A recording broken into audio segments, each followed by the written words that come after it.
Thank you for taking our time to, for us to have this conversation is for us to start creating stories and creating, trying to understand how our history in terms of activism and the works that are being done for LGBTQI individuals in Nigeria. But before I start, I would like to introduce myself. My name is Jennifer. I work as the ED and programs manager for One Action Foundation. So for One Action Foundation, what we try to do is to improve the well-being of LGBTQI individuals in Nigeria. And the way we do this is by creating psychosocial support, socioeconomic support, research, and media communication. Hence the reason we have decided to start this IGTV series called Covering Our History. So with me today, I have Alexandra, I have Matthew, I have Otu, and I also have Queen. So I would start with Alex. Alex, maybe you could give us a brief introduction of yourself, tell us your pronouns, tell us what you do at the My name is moment. Alexandra Madwabu. My pronouns are they, he, she. I am a non-binary lesbian living in Nigeria, Lagos. I'm also a storyteller, writer, filmmaker in training or in progress or on the path or whatever you call it. Um, yeah, that's me in a nutshell. Matthew, can you please give us a brief introduction of yourself? Everyone, my name is Matthew Blaze. I'm 21 years old, queer rights activist living in Lagos, Nigeria. I am the founder of Oasis Project, which aims at providing safe spaces for queer people, also aims at establishing a fund for trans people here in Nigeria to be able to access healthcare and safe housing. So I am also one of the founders of Endomophobia in Nigeria hashtag and Queer Nigerian Lives Matter. Move to Queen now. My name is Queen Acapel. So I'm a co-founder of Creme de la Creme House of Fame Foundation, the program coordinator, and I'm also the communication manager for West African Trans Forum. I'm an activist, key population activist. I'm an advocate. I'm also a feminist. So I implement for the trans persons in Nigeria and other gender non-conforming persons living in Nigeria and hopefully beyond. My name is Otto Sirezo Biong. I'm a writer, journalist, and curator. As the founder and editor-in-chief of Open Country Mag, I work in the African literary scene to create media opportunities for the promotion of stories. And as editor of Folio Nigeria, I cover innovation in the Nigerian culture scene. Thank you so much, everyone, again. So what we'll do right now is in starting the conversation, I would start with Alex. Alex, just to find out, I know that recently and also in the past, you've been very outspoken about conversation that has to do with gender identity and expression. And you were also featured in the documentary called Defiant, the documentary that explores the lives of young individuals and them being visible and vocal about the fights for equality. So from these experiences, speaking out, lending your voice, what do you know now, if you have to think about what's before you became active in the movement, what is it that you know now that you didn't know then? And how do you think things in the movement will change or develop in the coming years? Mm, Thank you very much, Jennifer, for that question. That's a good one. I don't. I realized that like after when I started to like coming to myself and label myself for what I was, and learn about what that meant for me, and reach out to, and connect with other people who identified as I do, other trans folk, other non-binary folk. It made me realize that within the margins that I thought that I was familiar with, there exists people who live further on like the margins, like the margins of the margins, and it was difficult to come to terms with, because I thought I had gotten to a point where I was familiar with, homophobia and what homophobia could look like. Like my last major lesson in personal lesson in not lesson, just like exposure, because it's not like it's like a whole important, like violence is not necessarily something that we should glorify and say, okay, because I went through this violence, there's this lesson. But like, I mean, the last lesson, or the last personal lesson I took from an experience I had with homophobia that didn't look like what I was used to, I felt like that was the biggest thing. Like it was, okay, so it was homophobia that looked like, a safe space, in quotes, homophobia that looked like you were welcome here, and so after coming to terms with the violence I suffered in that environment, I felt like I had seen it all, right? But then when I started to label myself for what I was, I realized that there was transphobia, and like transphobia in ways that I didn't even expect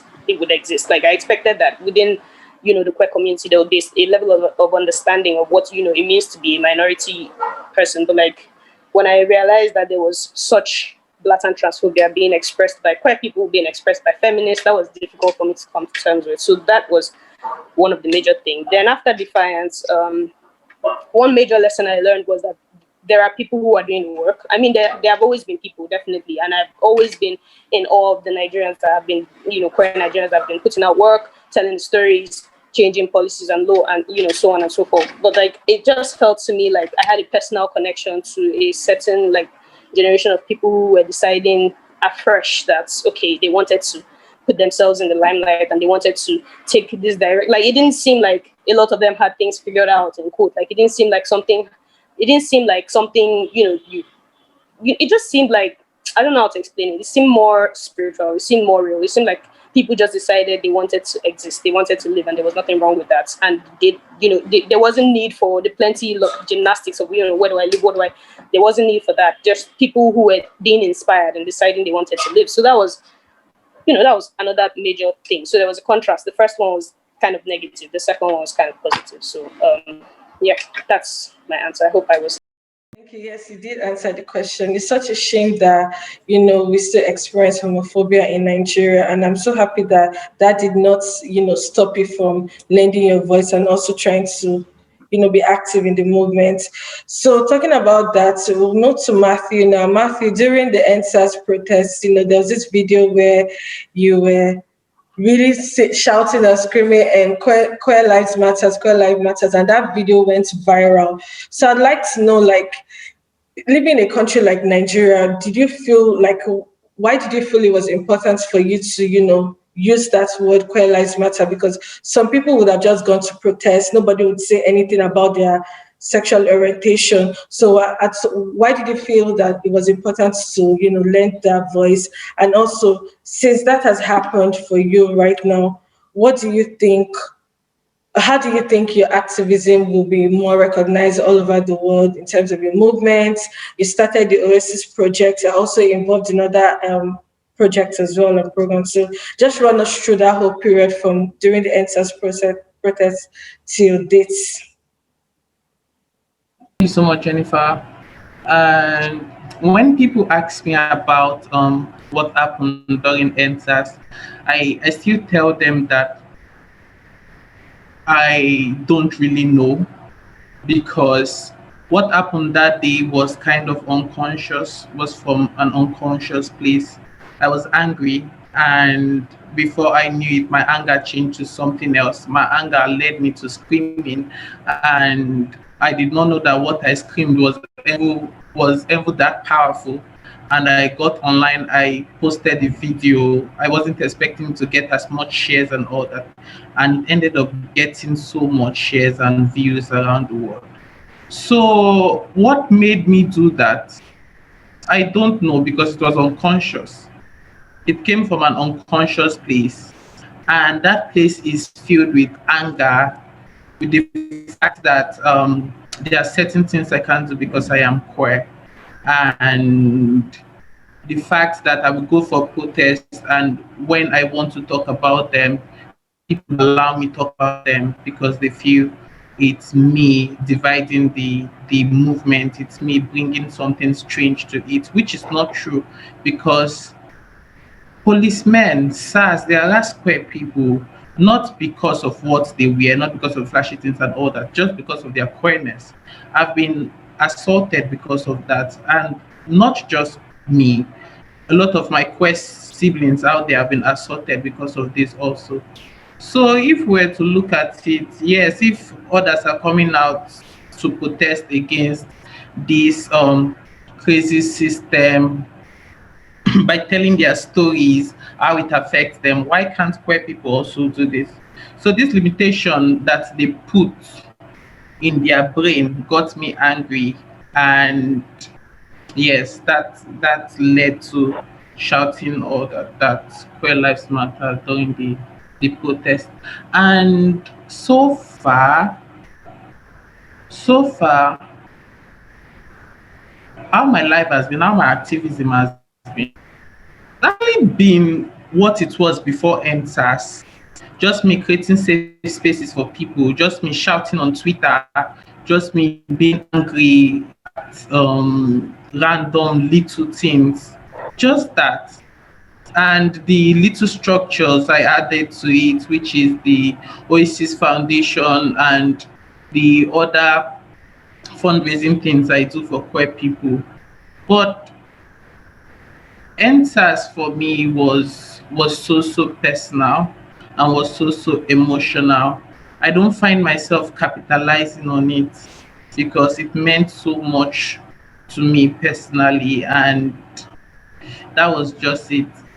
And now I'm just looking for ways to build on what I was doing before NSAS, which was the usual posting on Twitter, organizing safe spaces for queer people to have discussions and unpack things. So yes, that is it. Thank you so much. And thank you for mentioning Oasis Project. I did see that recently. So maybe for those that don't know about it, you can just maybe shed more light on what you intend to do for that particular project. Because I know you mentioned storytelling. I know there's something that has to do with psychology, therapy. So maybe you can just talk more about it. Because I believe this is where your movement will be moving forward. So you can. So due to the activism work I do, I thought of the need to like structuralize, putting like blocks to it and make it more formal. So if I want to apply for grants, I'll be able to get it under that and also pass it on, give the space to other queer people. So yes, I thought of Oasis project, and with the help of someone else, my co-founder, we came up with it to cater for three things, mainly three things. The first is to create content around queer issues in Nigeria. And we want to do this by commissioning queer writers and queer illustrators to do this work. Because I realized that there are some platforms in Nigeria who just get queer people to write queer stories for them, get illustrators to do whatever they want to do for them, then you don't pay them and you just dismiss them, which is not okay at all. So there's a need to pay these people. If you really support queer people, you have to support their pocket also. So I thought of this, and it was one of the reasons why we set up this project. And also want to be able to make we want to set aside a trans fund for trans people here in Nigeria. I know Cream de la Creme is doing so much work, but we know that Nigeria is like a very big country, and sometimes you can't just reach out to everybody. So there's a need to break it into segments. There's a need for different people to come up with different initiative and pick up the mantle of leadership to do something. So I thought of that, of raising, starting a trans fund, so we'll be able to get enough money to um to get therapy for trans people and help them get to trans affirming or medical practitioners and have conversations with them. And also in future, we hope to be able to help people with surgeries and other gender uh, alignment issues. And the last thing we do is to produce and this one is to just help like queer filmmakers, fund them to carry out projects and get back to us. And that is basically it, what Oasis Foundation is about. Oasis Wow, project is about. Yes. sounds like a lot. I wish you the best. I like what you are trying to do because for me, I feel that one of the best ways to convey a message is through storytelling. So whether it's through a movie, video, writing, blogs. So I do believe that that will work out well, and I'm looking forward to it. And then speaking about writing, I'm now going to introduce Otto. Otto. I started writing seriously in 2012 when I was an undergraduate at Nsukka. And at the writers community, which was this group of writers we had people who were, several of us were queer, but we also had different interests because you're coming from disadvantaged backgrounds. It was very important for us to break into the mainstream, in quotes. And that didn't happen until around 2016, where you had a new my set of Nigerian writers began to kind of become more prominent and begin to show themselves more on social media. So what happened was we had a situation, we're working with a system that is still homophobic, but that was especially homophobic then, where people would send out work and editors of magazines would tell them, remove the pronouns, change every he to she, and stuff like that. And of course, you had to deal with either doing that or having your work kept out. But it got to a point where it wasn't something that those editors could continue with, because the people who they used to, because it's really about power, all of this.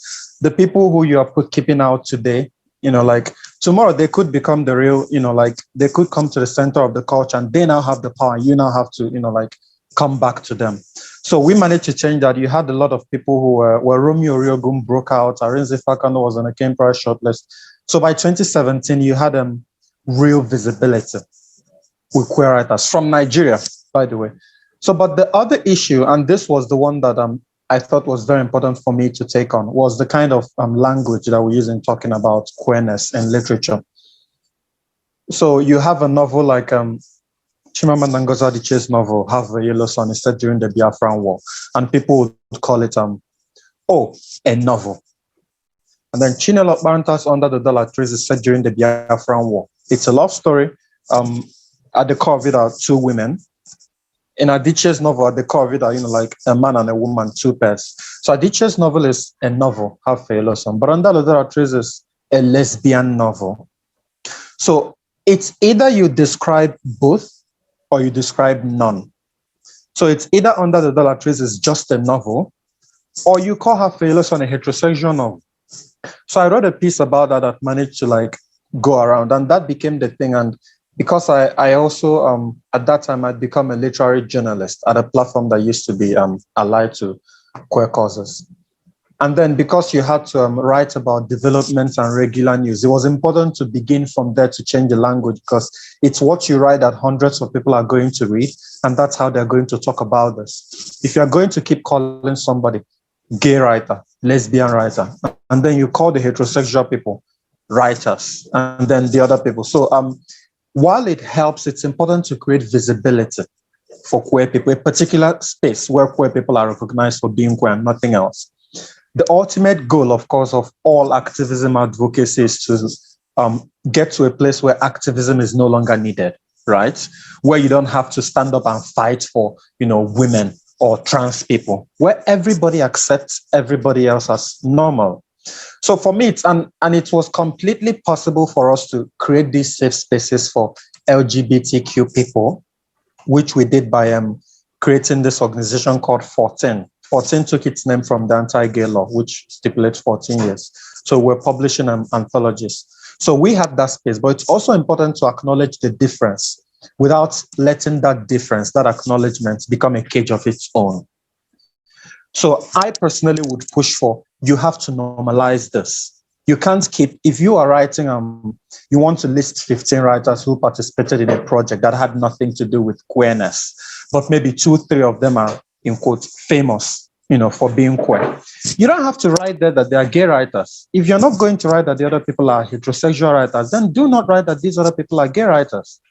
You get what I'm saying? So this is, the space we are in now is a queer space. So we could describe, okay, so what Matthew Blaze did, with the video, and because it has a context of, uplifting LGBTQ voices, you could say, is an activist for LGBTQ rights. But if you're going to make a list of 50 Nigerian activists, and then you call the people who are advocating for feminism, you call them, well, they also suffer from this. The people who are advocating for prison, rights of prisoners, you call them activists. Then you come to feminism, you call them feminist activists. You come to LGBTQ, you call them LGBTQ activists, trans activists. It's not sustainable.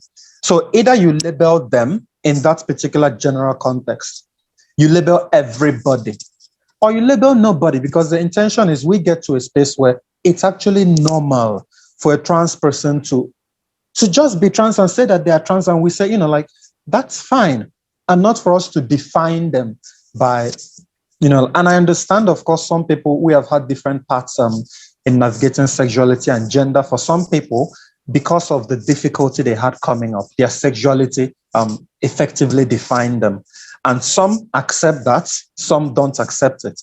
But I think ultimately, because you're looking at a culture, and I hate the word acceptance, but there's nothing else you can, well, you could just talk about mainstreaming.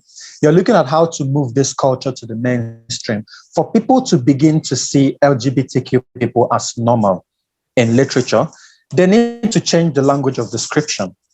And if you are able to write about LGBTQ people without, making it such like a grand deal, and then you had this situation where people were saying they were creating genres of writing. They would say, oh, there are the people who write realism, and there are the people who do speculative fiction. And then they created this category out of thin air called gay fiction or queer fiction or anything. And what I acknowledge is that there was a time when LGBTQ literature as a tag was relevant because you needed it to break out, to, to establish yourself. But right now, there's a way to write about LGBTQ literature without making a list and saying, these ones are, okay, books about Nigeria, books about LGBTQ. LGBTQ people are Nigerians. LGBTQ people are men. They are women. They are trans people. So, and what it used to lead to back then was people would make a list of books about women and then exclude books about LGBTQ women because they needed to put that in their LGBTQ list. And it was just absolutely ridiculous. So for me, it was the main thrust of my work was to change that language and bring up the visibility. And we're looking at 2021, back from 2016. I mean, the system is still homophobic. Things are always going to happen. But the difference is now that LGBTQ people have a voice. You are no longer going to, paint them with this brush strokes. Because if you come down to the writing, the details of it, the way that I write about LGBTQ people is considerably different from the way that somebody like Arinze Fakando or Romeo Riogun or like just about any other person. So I, for example, I write from the angle of, we take this thing for granted. It's a story about two queer men who are in love, but the story is not about their queerness. It's about them struggling at work to meet up with the pressures of life. And that is important. So we need to see all the stories. We need to see the stories where they deal with coming out, the troubles. But we also need to see those stories that reflect, because there are people who are queer and they've never had to struggle all their lives, partly because of privilege, sometimes not privilege. So we need to have that variety. And once we have that variety, it becomes easier to accept every single thing. So that for me is like just the ultimate thrust of my work. Thank you so much, Otu. I like that you said that when you're writing stories, it shouldn't just be reflective of coming out. Because what most people always think is gay stories are queer stories are always sad. It's not just the sad stories, it's not the love stories. Your sexuality is like just a section of your life. There are so many things involved as well.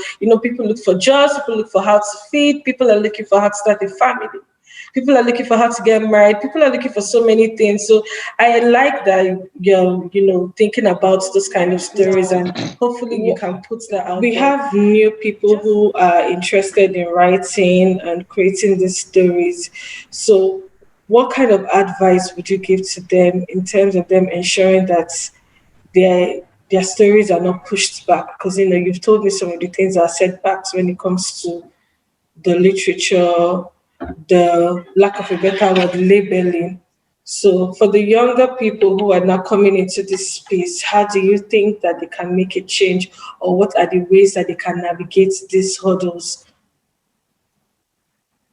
Well, I think there's only one thing they need to think about ultimately, and that is just freedom. They need to think in terms of freedom. They don't need to think in terms of um, pre-existing rules, because you come up, the rules were, if you were LGBTQ, you have no business being, like a known writer. You have no business writing about it. And then our set came up and everything has changed. So this new set you're talking about, I believe you're talking about people who are between the 22 to 19 age bracket, because that's like the next set of talent that is pushing out, which is Gen Z. And they have their own idiosyncrasies on how they view things. So I don't think the world is changing. So let them come up and respond to the world in the ways that their circumstances allow them to do. And if they do that, there will always be older, more experienced people that sometimes if you reach out to them, sometimes even if you don't, they will always offer you guidance and advice and the rest. But I think because it's literature, you have to think in terms of freedom. Aside, freedom is I'm talking mentally, but artistically, I'm just going to say be a damn good writer. Every other thing is going to fall out of the way, because the difference between the time when we were being I didn't experience that, by the way, but there were people who experienced the sent in work, their work were pushed back and the rest of it. I didn't experience that one. So, but the difference between then and around 2017, between beginning of 2016 and the ending of 2017, the only difference was that the people who were being pushed back on, people suddenly recognized that they were that good. It's the maturity, the work, because you're always trying to develop yourself. You get to a point where nobody can ignore you. They have no choice than to, respond to you. But even then, it doesn't matter how they do it. The important thing is that they're responding to you, not just about you. So, but the times have changed now. The people who are coming up, they don't have such problems at all. Yeah, people have been beaten on the streets. Writers have been beaten on the street, assaulted, just so. And this was just 2017, so that people, who are writing today could just be free. So that is the only thing. So if they do not think in terms of freedom and being good enough, then they will have failed themselves. I'm just saying, not even in terms of being writers, just as being professionals, because your time is new. That is just it. And the circumstances in literature are different from the circumstances in, say, activism, in the field of activism, different from, let's say, the field of journalism. Because if you're a journalist in Nigeria, it just does not exist for you, period. Except you're, I'm not talking about the culture journalists who write for international platforms. But if you're writing in Nigeria, it just does not exist for you. So within the confines of their field, which is literature, things have been laid out for them. And probably before by the time they get to even, get to a place where they could, begin to have these big needs in terms of promotion, everything will be laid out. So you have, for example, the Future Awards Prize for Literature, which, of course, they've run for years, but the first time they created the Literature Prize was in 2019. And so I received the award, So it went to somebody who has done work in LGBTQ advocacy. The prize last year went to another person who's doing work in LGBTQ advocacy, Logan February, and who's like 21. So it's and who belongs to this category you're talking about. So it's just about be good enough. Think in terms of freedom. The institutions. And by the way, there's a huge number of young Nigerians who are writing about the LGBTQ experience. There's a huge number right now. Okay, thank you. So, is there a platform that anyone who is interested in that can gain access to it? Do you have a coalition or? So, if they are in literature, they will already know the platforms, which is just about any platform that is out there. That is, that has shown a track record of supporting LGBTQ writers, because there's a real problem we have, which is that you have a lot of people who I think it goes to a point that either Alexandra or Matthew raised about people using LGBTQ artists to do the work. They then, use it to brand themselves as whatever allies, to look good internationally. Yeah. But when it comes down to it, they discard the LGBTQ people. So there are many platforms that are doing that. But I think if you're LGBTQ are in the scene and like you're following, you will know these things. Okay. All right. Thank you so much. I've learned a lot in the space of how many minutes. So, Queen, on to you now. So I know that we've had various conversations, we've met and we've spoken about this. And I remember you told me that you were involved in a project as a key population analyst where you had to interact with people in powerful places, and it had to do with what's it called? I've forgotten the word now. I know that when you spoke to people in Naka and then you also went for the conference at Johannesburg, can you just tell everyone, because I don't think a lot of people understand what the trans community is going through at the moment and the kind of works you're doing. So maybe you can just share information on what happened during that period and where you are right now. I'd like to start off by saying that we should always not assume that people know everything about us, that we exist, and that our struggles also is known. That is always the case. So that experience was an eye-opener for me. So I don't just sit in my shell and assume that some persons in the policy-making platform knows that I'm here and that our community exists and these are our struggles. So I identify, once upon a time, I had volunteered with community-based organizations, NGOs. While I was in these spaces, I knew that there was a gap that I needed to fill, because I saw intervention happening for female sex workers, happening for the gay community, happening for people who inject drugs, other key populations. And I asked myself, what happened to the trans persons? We are not in this phase, we are not in the picture. I just kept complaining and complaining. At some point, I said, what do I need to do to get myself in this space, in those platforms?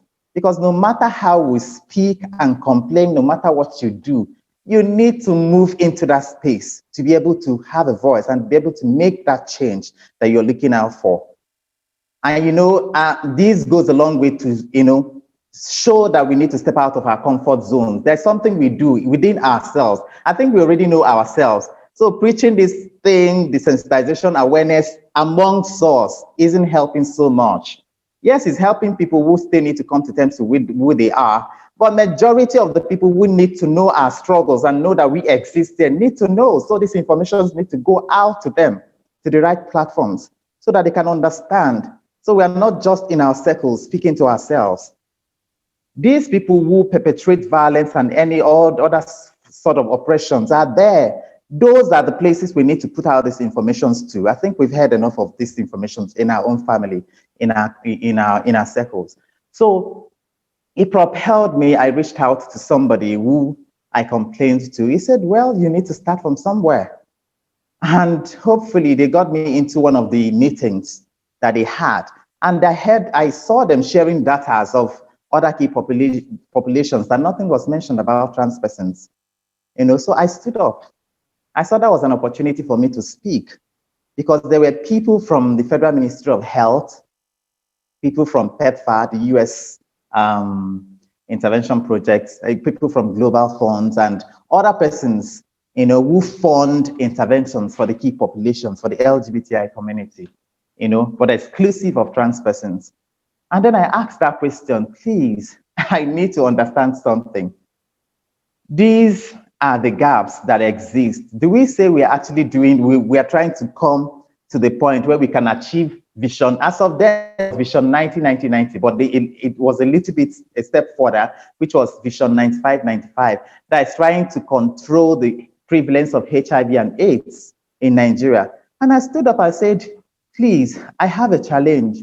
And I think this is my opinion, but I solicit that in running this race, trying to achieve this vision 95, I don't think anybody should be left behind if we really want to achieve this.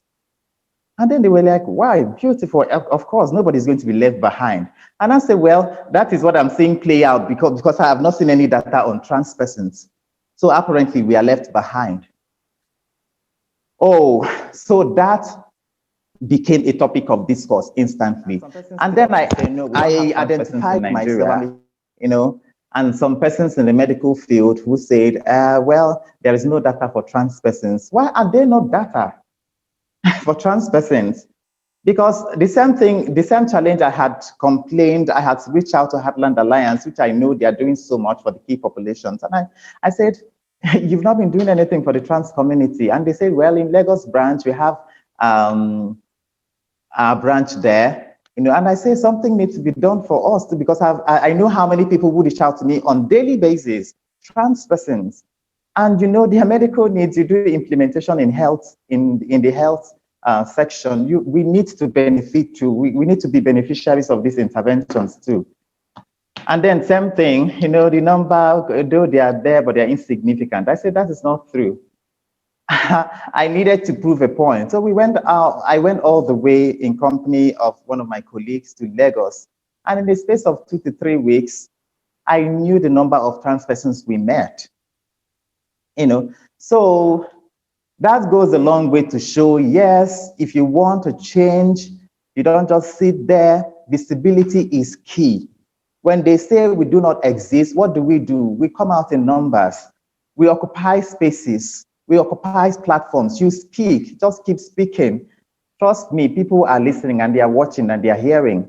Invited for the second meeting, there was once upon a time one girl who stood up and identified herself as a trans person. I think she needs to be in this next meeting so that we can hear her out and hear more and and all of that. So on the next meeting I was there, I tried to give a summary of our struggles, and what it is to be a trans person in Nigeria. First of all, it means for so many people, you no longer have a family. The settings here, we are called vagabonds and abomination. And then nobody's going to employ you. When you don't have employment, your family, you're not in connection with your family, the society do not want you. It gets a lot of people traumatized. You just feel alone in the world and there's no platform, there's nothing for you to leverage on. You live as though you are an alien.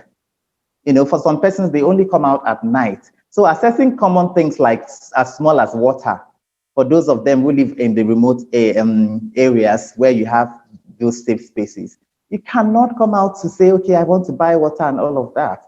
Because your gender expression is very visible. You can't hide it. It's not something you have a choice as to how you want to be created or how you want to behave, no matter how you want to try to act it, your gender expression is so visible and you can't veil it. So, and then that propelled me to come out. So I started going on lots of platforms, and then there was a need for me to work with the Ministry of Health, NACA, under the Ministry of Health. And then I was called on a panel. Okay, talk to us about who a trans person is now. Let's know. First of all, are you saying that are your breasts real? Do you still have your penis? Do you still have deconstructed? If you don't have a penis, do you have a constructed vagina? And I don't want to go into details of the words I got, that ideally was not good for my mental wellness. But I was already out. I was just ready for the worst, So, but I usually will not, I usually swing into attack mood. But I told myself, I said, you are here for a reason. So don't conclude that people know. So when people discriminate you, lots of people do not discriminate you because they just want to discriminate you. It is because they don't even understand. If you're saying a trans person, I don't understand, how will you say you're a woman and you have a penis? Or how will you say you are an intersex, you have both sexes? And I am not surprised. This is Nigeria. Once upon a time, the birth of twins was seen as an abomination. Do we know how many innocent babies that were slaughtered and sacrificed to village deities? Once upon a time in Africa, in Nigeria here, woman's sacrifice was the order of the day. So what am I saying? A lot of awareness and sensitization has to happen so that people can understand the diversity that exists in humanity. All right. So I give them reasons. When they ask me, why do you think we should lament trans persons? I say, because we are vulnerable. Trans persons, we have trans persons who are heterosexual. There are trans persons who are bisexual. There are trans persons who are gay. And there are trans persons who are also. So it's not like because somebody stood up and said, no, we don't have anything like trans persons. We either have gay top or gay bottom. It is the gay bottom that calls themselves trans. I said, that is not true. That means even with the person who asked that question was also a community person who tried to shut me out and told me there was no such thing as this is the gay bottom who, just saw it and himself before, they started journeying into being a trans person. And that is not true. Being a gay person is a man who is sexually attracted to a man, and I'm not a man. Yeah. I don't consider myself as one, so call me gay. So, and then it went on and on and on. I explained the reason why we needed health intervention, because we are vulnerable. There are some trans persons who inject drugs. There are some trans persons who are female sex workers. You don't see them regularly on a daily basis, but they are all over the social media spaces, dating apps, they are there and they are vulnerable. They sleep with heterosexual, gay, people who inject drugs, all calibers of people. Sex is happening. So why would you not implement for them? Vulnerable also, and also knowing that they have double stigma, double vulnerability, and double, everything in double. So at that point, they started considering looking into it and say, okay, you know what? And then luckily for me, the COP meeting that was scheduled to happen in Johannesburg, I was nominated. Although I didn't want to come into that space because I saw it. I think that's going to be very demanding. The caliber of people that are going to be in that meeting was very, very high profile people, intellectually, mentally, and all of that. Technically, and I was just new into the system. What was I supposed to go and do in Johannesburg in the presence of ambassadors, ministers of countries, and what will I say? I do not understand how this system runs. So, but they said, no, there is something that you have. Maybe your story, you are professional in your own story. You don't need to be a world-class professional, but your story, your experiences of life is where you are strong at, because nobody will tell your story more than you. On Clubhouse, there's this, no, I won't say it's a trend, but there's this conversation that's been going on that I hear very often from younger, I don't like using the word younger, but from new generation or younger LGBTQI individuals. And there's always this, they always hesitate to have allyship like this. You will hear conversations of, oh, we don't need allies, we can do this for ourselves.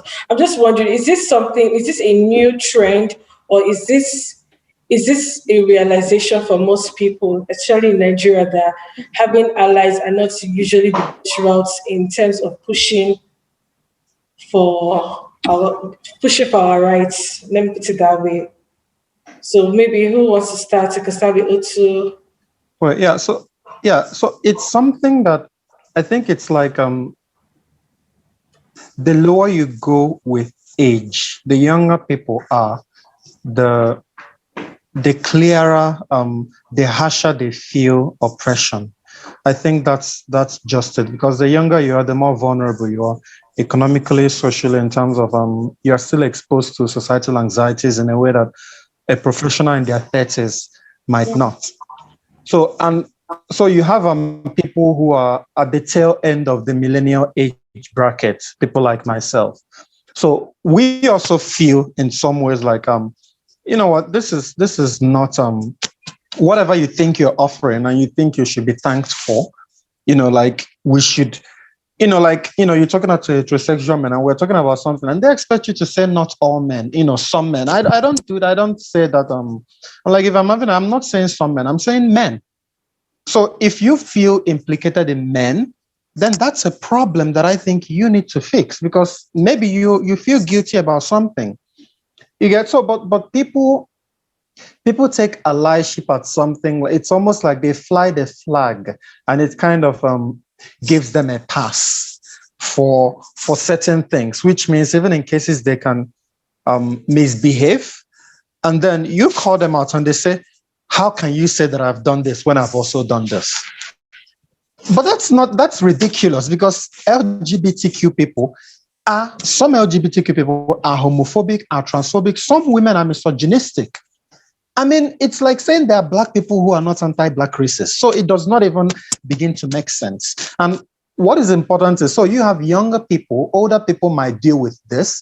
It's like the way we're looking at gender now. People in the 1970s, it was completely usual to come to the office and expect your boss to make passes at you. In fact, to do things to you.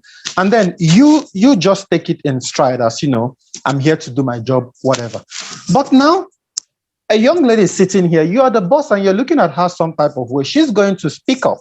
She didn't grow up in that world. So for you to expect her not to speak up because you're an ally, for whatever reason that thing is, I don't even engage with that. I don't take it seriously enough to respond to, except when it's like, you have to actually dismantle a line of logic. So I think the younger, and in Africa, it's like, it's also not just in terms of sexuality, it's general. Because look at the NFAS movement. Who were the people on the streets? And then who were most of the people who were telling us, you need to have a lead, otherwise you're not organized? What bullshit is that? So we could, because you're younger, you've seen how things are, who are kind of like the Gen Z people who are really now coming of age. They are naturally far more forceful than people like myself, because that's exactly how they see the world. And it's not your place. It's just not anybody's place to come and as long as they're not doing something that is criminal or dangerous ethically, it's just not anybody's place, especially not when you're going to use allyship as your excuse. Exactly. Sped up, I collectively in the house. That conversation will come out. The fact is that, first of all, allyship in Nigeria, queer allyship is a myth, because these are people that the minute they smell smoke coming, they drop every affiliation they have with queerness and they move away. They are safe. It's a myth. An ally is supposed to stand in front of you as a queer person and say, no, don't. If you want to shoot these people, you have to go through me. That is what an ally is. That is what the title is supposed to be. It's not even a title. It's supposed to be a descriptor for queer people who are trying to tell other people, these are who you can go to for resources. This is an ally because this is their work. They've done so. They've done, we bestow it on them if we see that they have earned it. It is a title. If it's a title at all, it's something that is earned, right? But you find that a lot of people, first of all, they wear the title and then they come and say, oh, I'm an ally, so listen to this violent thing I'm about to say to you and defend it to me. Like, that's usually how they, these allies, they want and start clubhouse rooms and start to, exchange violence and say some really ridiculous things. You'll not be wondering, you will not be doing mental gymnastics. Is this person not supposed to be an ally? That's a distraction we don't need in this. Honestly, we really don't. So it's important for like us to I'm glad that we're not even having the conversation anymore. Like, these allies really shouldn't center the conversation around queer liberation at all. Like, they really should not. And like it's very important that Otto mentioned the fire that Gen Z people are bringing to this. I don't really I'm not sure where my own bracket is. I think I'm kind of confused with this categorizing, but I understand that people who are like younger than me by like 4 years or 5 years, want me on my sets, they are not smiling. You can't you can't really tell them, you can't negotiate violence with them because they have a, like Otto said, people have gone before. We can't sneak the first place and we're able to even talk because somebody has provided the language for us to, tell our story. Somebody has lived the experience and had to, do the introspection and figured out what was going on and put their stories out there. And we've learned that, okay, we can relate to these stories and say, okay, this is what's happening in my life. This is what my life is. So we're moving somewhere at a faster pace. So anybody else who is not, moving as fast as we're moving, or who is not interested, because there's also all these resources online, these allies in code, they're always expecting you to educate them. Like, can you, like, this is not what we're here for right now. Like, if you're an ally and you're not educated enough, should you really be an ally? Anyway, it's just like, I think all that needs to be said has already been said. I think every